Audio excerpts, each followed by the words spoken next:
मुझे पता है आपके और कानून के बीच में जंग चल रही है। आप कानून तोड़ें या कानून आपको, इससे मुझे कोई मतलब नहीं। मैं यहां सिर्फ इतना समझाने आया हूं कि दोबारा इस जंग में मेरे भाई को घसीटने की कोशिश मत कीजिएगा, वरना कानून मुझे अपने हाथों में लेना पड़ेगा और यह आपके लिए अच्छा नहीं होगा। छोटा मुंह और बहुत बड़ी बात कह गए तुम। ये धमकी देने से पहले अपनी औकात और हमारी हैसियत तो देखी होती।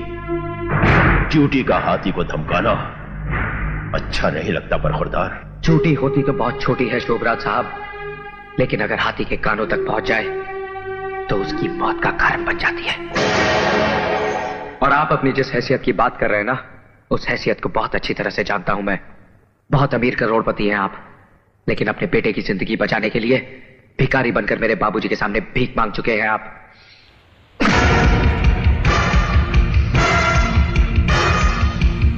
सुना है ये हाथ मेरे बाबूजी के गिरेबान तक भी पहुंच चुके हैं।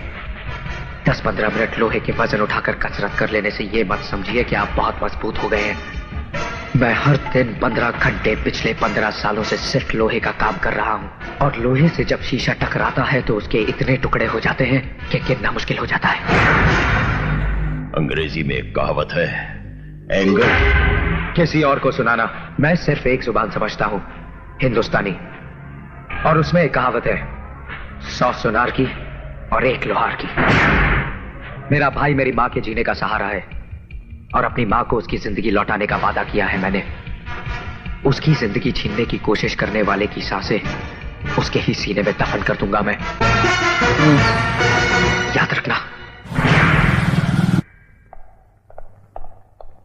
सर, अगर आप कहें तो। नहीं माइकल, मैं तो समझता था कि इसका बाप ही नाग है, लेकिन ये हरामजादा तो कोबरा निकला। दोनों के फन को चलने का कोई दूसरा तरीका सोचना पड़ेगा। क्या कह रहा था वो कि उसका भाई उसकी मां के जीने का सहारा है? तब तो सहारे को जल्द अज जल्द फांसी होनी चाहिए।